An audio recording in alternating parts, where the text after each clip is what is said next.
Hey guys, Blake here, and today I'm taking a look at Windward, a competitive game for 2 to 5 players where you take on the role of heroes sailing the skies of the planet Celis, trying to take down these giant monstrous creatures called cresters. And if you stick around, I'm going to tell you why I think Windward might be one of your new favorite pick up and deliver games, or why I think it needs to just sail away in the wind.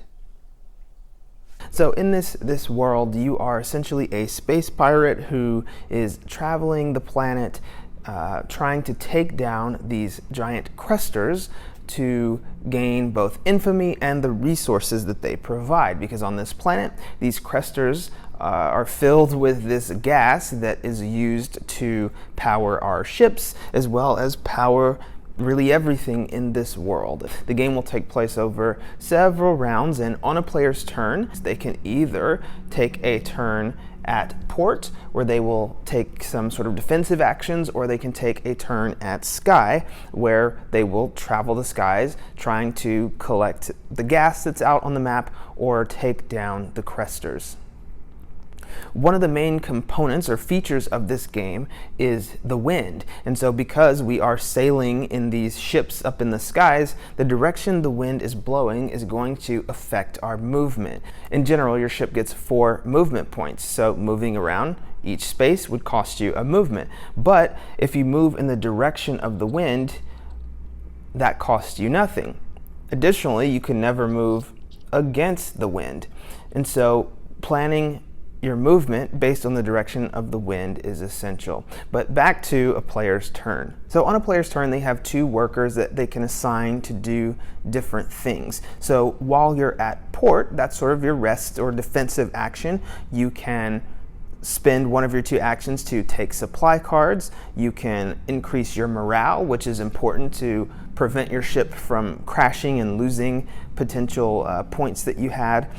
You can add cannons, which cannons will increase your abilities in combat, and you can hire crew. And crew are going to give you game-long abilities and additional slots to store things. Now, the more active turn is the at sky turn. That's where you are traveling the map trying to destroy these cresters. And when you're at the sky, you have the option of dropping a longboat. Now, one of the key kind of features or components of this game would be 2 levels of height. So if you look, you can see that your main ship is at the same height as these red cresters, and your longboats are the same height as the gray cresters. You can only fight using ships that are on the same height as cresters, or your longboat that's on the same height as the gray cresters. So one of the actions you can take is to drop a longboat. And when you drop a longboat, you can use that to fight a gray crester. The way fighting in this game works is that your ship and your longboat start with a base level strength, and strength equals dice. So for instance, your longboat starts with a strength of 1, a gray crester starts with a strength of 1. So you would roll 1 dice for your longboat, and the player to your left would roll a dice for the gray crester. If your damage is more than theirs, you destroy the gray crester and you start hauling it.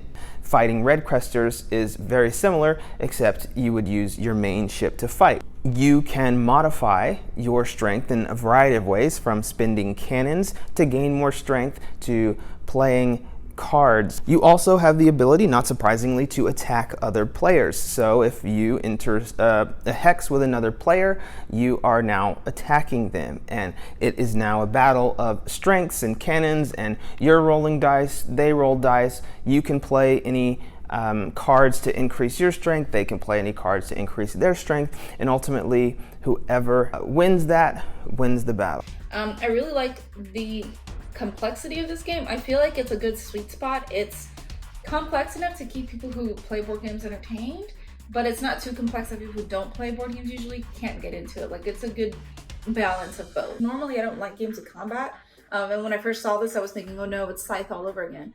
But it wasn't like that. Like, you don't feel pressured to fight other people, but if you do, then you know. I don't think we fought anybody except for that one time. That one time. time, Like, other than that, I don't think we. You ran. Yeah. You have the option to not fight, so that's another good thing if you get the right card. And I also liked how there's just different ways to get so many different things. Like if you need supply cards, you can get them from port, or you can like spend some gas to get some more. And each person's turn, there's so much that you can do. Like it felt like a lot of work in one move, and you accomplished a lot, but it wasn't like so long that the other person was waiting for you to hurry up, you know?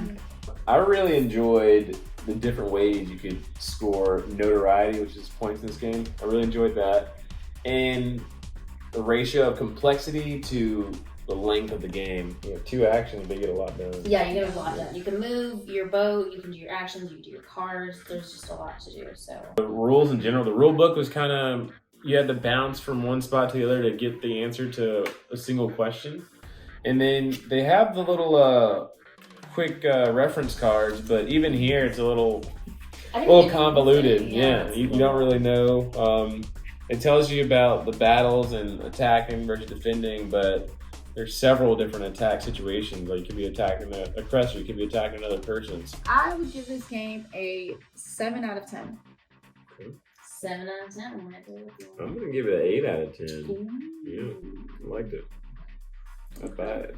Oh, you would buy it. I'd buy it. That's a compliment. So I really think there's a lot to like about Windward. First and foremost, the artwork is really up my alley. It's that kind of past meets future technology kind of a style that reminds me a little bit of Scythe, but also that kind of classic steampunk kind of a style that really works for me. And there's not a lot of it in the game, but what there is makes me sort of hungry to explore this world more and see what else they have in store for this sort of universe that they've created.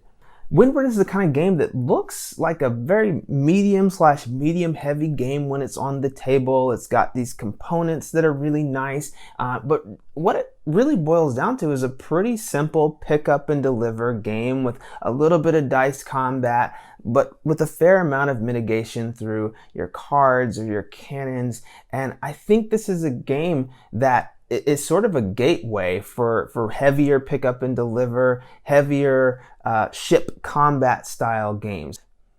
And I really like that in this game, you don't have to attack each other. I think there can be benefits and points in the game where it's beneficial to do that, but you really can kind of go do your own thing and have as good a chance of winning as someone who's being hyper aggressive and going after players. I like that it also gives players ways to really defend themselves. If you know you don't want to get involved in combat, there's cards that allow you to kind of sneak out of the fights or just raise your defense so that you can kind of, you know, put egg on the face of anyone who goes after you because, haha, I've got all of this defense that you weren't ready for.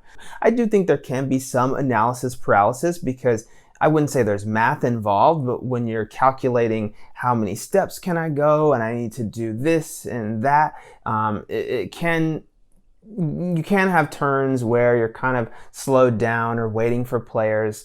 But all in all, once people get a hang of what to do, this is surprisingly a quick game. I mean, if everybody knows how to play, you could end this one in about 60 minutes. If you've got new players and you're having to explain things, it's definitely going to be more of that 90 minutes or even slightly more. But it isn't, even though it kind of looked like it to me, it isn't that 3-hour space combat game. It really gets going and moves quick. It's weird to think of this game as a gateway game because I do feel it's a little meatier than that. However, it really is a kind of game that if you have lighter gamers who are looking to dip their toes into some heavier mechanics, I think this is a game that could work for them, as well as people who are used to heavier games. I think this is a game that would work for them as well, because like I said, there's enough choices that you don't feel like, well, you know, this is too simple. And while there is dice combat, which turns a lot of people off,